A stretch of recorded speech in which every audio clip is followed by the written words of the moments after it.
So I'm back doing a review on the Transformers Studio Series number 64 Deluxe Class Cliffjumper from the Bumblebee movie. Here we have the front of the packaging. Here we have this side of the packaging with Cliffjumper on it, as you can see. And here's the other side with Cliffjumper again on it. Here we have the top of the packaging. Here we have the bottom of the packaging. And here we have the back of the packaging right here. He does have this backdrop where it says Bumblebee, and you can see it's the Cybertron scene from the movie right there.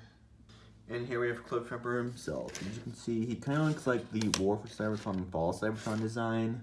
As you can see, rolls nicely. This is a repaint and a heavily remold of the off-road Bumblebee. Its transformation is pretty much the same, well, it's identical. Rolls pretty nicely. The underside, and again it rolls, does have a lot of nice painted details and whatnot. He does come with this weapon, which is the same thing that came with Bumblebee, except they actually painted it this time. And it stores right in here, if I can. Oh, and I forgot which way this goes. I think it plugs in like, hold on. They're like 2 tabs and like some slots, but I forgot which. Hold on 1 second. Sorry I didn't show that on camera, but I couldn't do that properly, but I found out how to do it now. But I got it in there. For comparisons, here he is with the only other official movie Cliffjumper, which is the 2007 All-Spark Power one. There was also like this little tiny one that was like a repaint of another Bumblebee that was released for the Bumblebee movie line, but as far as like mainline stuff, this was all he got up until now. For another comparison, here he is with the off-road Bumblebee, as you can see, and let me take these out so I can compare those. You can see they are just the same thing, just repainted. As you can see, here he is with the Beetle Bumblebee right there. And here he is with the Optimus Prime figure. As you can see him right there. And first thing you want to do is you want to slightly untap this. Just untap this, and if I can, just unpeg this.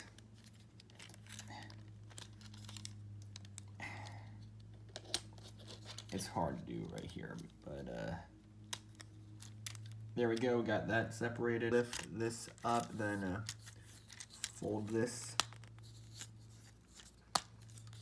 up like that.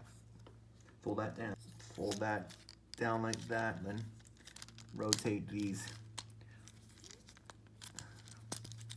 Just rotate these parts up if you can. I can't do it on this one. There we go, I got that. Lift it up, take these 2 pieces right there and then just flip them down like that. Then untab this if you can.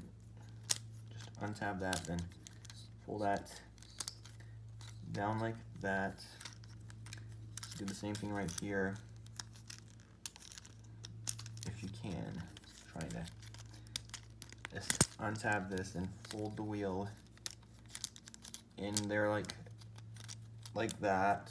And take this little piece, just shift it down if I can. This will just tab into here. Just shift this piece down, then tab it into there. I'll fix this off camera real quick. Just untab this, fold this down, and rotate the, hold on. Yeah, we got that moved out of the way for right now. Then flip the head up if I can.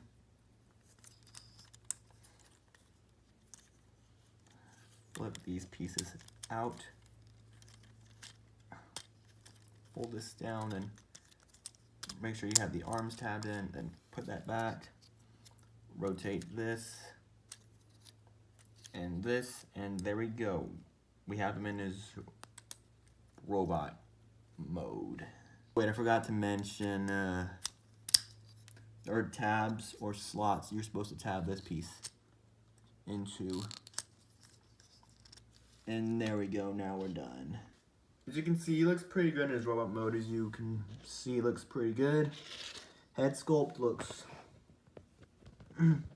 pretty accurate to what it does. And you can see there's a little molded spot where an Autobot symbol would go, but there's no Autobot symbol there. It's just a molded spot.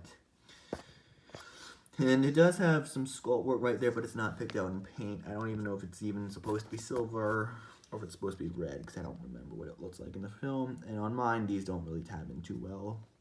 Back looks okay. You can store this in the back right there, or you could have him hold it. And again, this is just the same thing from the off-road Bumblebee figure. He holds it pretty good, as you can see. For his articulation, head looks side to side, looks up, and that's really unnatural. It's pretty much like the off-road Bumblebee figure.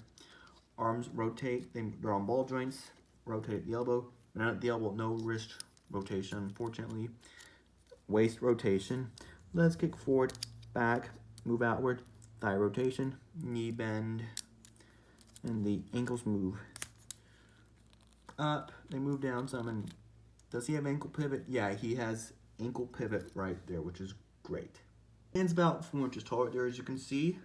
For comparison, here he is with the original 2007 All-Spark Power Cliffjumper. As you can see, he dwarfs the original version of him, which is just a repaint of Bumblebee, but this is just a repaint and a remold. Comparison here is with Off-Road Bumblebee. As you can see, they do share the same arms, and maybe a few other things. But the transformation is pretty much almost the same. There are a few differences here and there. Here he is with VW Beetle Bumblebee. Here he is with Studio Series Bumblebee movie Optimus Prime. And one thing I want to mention real quick is that this is from the Last Night Prime, and I customized this. It was originally yellow or orange, but I used a silver Sharpie on it and made it look much better. And let me put this in his hand. There he is there's my Last Night Prime holding it, as you can see. But I still use this on my other Optimus Prime. Here he is next to Blitzwing. Here he is next to Shatter and Dropkick. And here he is next to the other versions of Shatter and Dropkick. So I'm reviewing Studio Series Cliffjumper by